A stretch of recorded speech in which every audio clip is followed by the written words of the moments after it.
Hey everybody, welcome to the end of the third week of the Legends of Novus Kickstarter. It's a 30-day campaign and 21 days in, sitting at about $14,000 Canadian raised, or just a bit shy of that, and 268 people have joined the world of Novus so far. And we do have 1,700 people following as well, and I know I touched on that a day or two ago, but just wanted to make sure that you're aware. There are plenty of people that have shown some love and some interest in this game and may see it one more time before the campaign ends in about 9 days. This morning, we had a special post or a blog comment about Legends of Novus, and that was through famed game creator Jamie Stegmaier. He's known for such popular games as Viticulture and Scythe, Charterstone, and most recently the release of Wings on March 8th. And Jamie took a few minutes to read through an email I'd sent him about some of the efforts that I've put forth for this particular Kickstarter campaign and leading up to it, and was able to spend a few minutes browsing through and giving his own feedback on what he thinks the campaign might be doing well or what the game could probably improve on. So I really want to thank Jamie for taking the time to do that. He's certainly a busy guy with a very busy company based on his most recent state of the business address that he had in one of his blogs. Pretty impressive, actually, over $9 million that he raised in sales last year alone, so that's pretty awesome. But the fact that he took some time to share his thoughts on this Kickstarter was great, and if you want to read about that blog, it's in the show notes here, or the update notes, and it's also on the main Kickstarter page, because whether good or bad, there are definitely some things that he suggested to improve on, and I'll take a look at that, but still nice to have that set of eyes on there. We have a new podcast that should be released tomorrow, and that was an interview that I did a couple days ago with a group called Brawlin Brothers, and they run a good tabletop interview discussion type of podcast. So if you haven't listened to them before, they're a very energetic pair, and they got me engaged in talking about Novus in a great way. It was about a 20-minute interview, and that should be airing tomorrow. And I don't have the link yet because it's not live yet, but I will put it in the comments tomorrow when it's available, and we'll also share it in the following day's notes.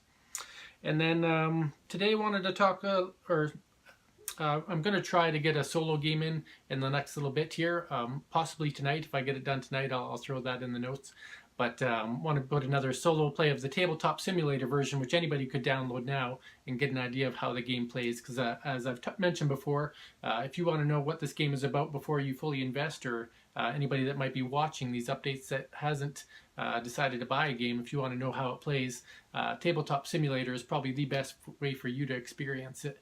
And it's an investment into Steam and the game, but trust me that you will see all kinds of other games that you might want to play digitally before you decide to purchase them in physical form. Now today, again, I want to keep the podcast, or this, I keep saying podcast because I've been listening to them, but I want to keep this update relatively short. So we're just going to talk about the versions of play today, and you may see those within the rule book that I have available right in the Kickstarter page here and on the website. But I'm going to talk about the three main ways to play and why I chose those. So the first one is for a group game. So you're playing with 2 to 5 people, and the goal for that is a race to see who can become the first Legend of Novus. So the first person that can get to 25 experience points and defeat a quest creature from Novus, or have earned 2 quest event cards, which is not as easy to do, believe it or not, because you have to find them in the event deck. And the reason that it's a race and not a co-op for the main idea of gameplay is that the idea is you're just trying to become that first legend, and maybe you are paired up with other adventurers. They're just not represented on your character sheet, or you're building your own history as the hero. If you think about Dristaward, for example, in Forgotten Realms, it's not often people refer to the entire group, so it's not the legend of Brunner Battlehammer or the legend of Catabride. It's the legend of Dristaward. So he built a legend for himself, kind of like the way you're going to build a legend for yourself in Novus. And the idea is that you may have companions that are helping you along the way, but they're really not talked about in the board game, because it may look odd that you're a lone hero taking down all these massive creatures, and the concept behind that is that maybe there is a bigger story to tell. It's just behind the scenes of this main character. And it's a non-player versus player format. So the idea is that there are a couple of cards that might hurt your opponents, or a few things that you can do that may set your opponents or other players back.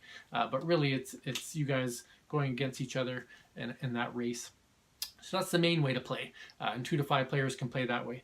The second way to play is solo mode, and solo mode I think is important in any type of fantasy game because you don't always have a group to play with, and you may just want to have a little epic journey of your own when you have some spare time.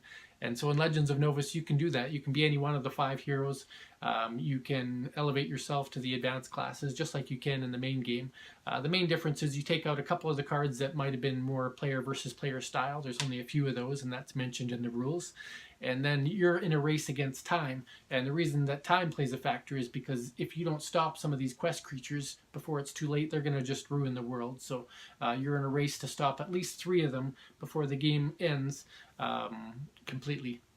You'll have 25 rounds to go around the world to build up your character, to find rewards, to get experience, and then you have to defeat 3 of them within that 25 turns. But if you can beat them earlier, if you can beat them in 20 turns, you're a little bit more recognized and you're a hero of Novus. If you can beat them in 15 turns, which is possible, and I've done that in a couple of YouTube videos you would see, then you're dubbed a Legend of Novus. Hard to become a Legend of Novus, challenging to become a hero, a little bit easier to become just a champion.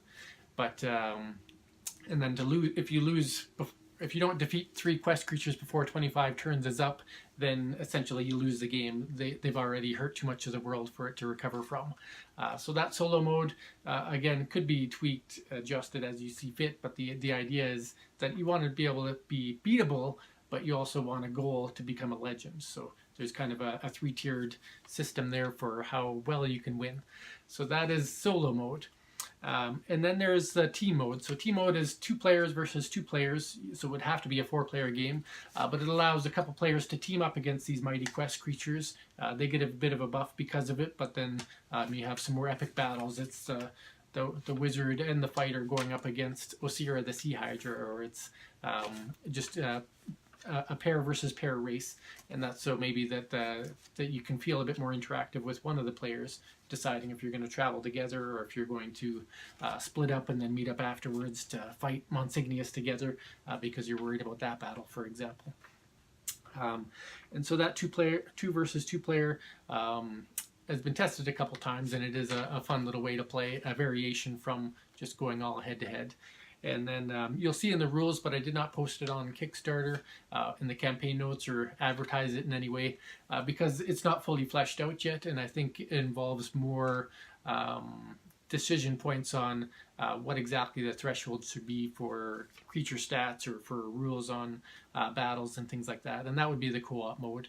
And so the reason I haven't gone in depth into that is because I personally don't have a big group that I regularly play with, and co-op mode would require that, and it would require so many plays to get the rules perfect that I wouldn't want to publish something that I didn't feel was appropriate or played through properly. I do feel the other modes have been, and that's why I trust in presenting those 3 modes.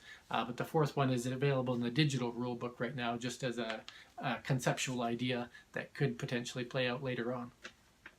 So those are the play modes for Legends of Novus. I do want to thank you new backers that have joined us today to join the 268 total people that are currently involved in the project. We have had more people join, but like any campaign, people come and go for different reasons. And actually got a nice message from a gentleman named Craig who decided to end his pledge, and he even mentioned it within his pledge. He truly hopes for a relaunch so that he could reinvest in the game. And he gave me a couple bullet points that I could learn from based on what he's read and heard about in podcasts or on the Jamie Stegmaier post. So sometimes media can be a good thing, and it can get some exposure and traffic to the site, which can drive up who's interested in the game. And sometimes it could deter backers or make them think that maybe the game should have more to offer. In the end, I think the media is important, and I'm trying to be as transparent and honest as I can about what I've accomplished in the game, what people have to say about it. I'm sharing all those posts, whether they're good or bad. You've seen or might have heard the discussion with Richard Bliss and with the person who went on his podcast after. And I think it's important to just share with you exactly what's happening with Legends of Novus, and such as the podcast coming tomorrow. I think that one is a bit more positive, which is great. And Gamma, I mentioned Gamma a few times now. Dave has safely landed in San Diego and is actually currently driving right now to Reno, so he's not getting there till midnight their time, but he's fully engaged in helping spread the word of Novus with some of the publishers and gamers that are going to be at that convention. So who knows what could happen with that tomorrow. There could be a lot of interest in Kickstarter or none at all. Really won't know until that show starts to happen. All right, so I'm going to go and hit the tabletop simulator, see if I can get a play in for you guys and post that on YouTube. And if I do, I'll put that as a link.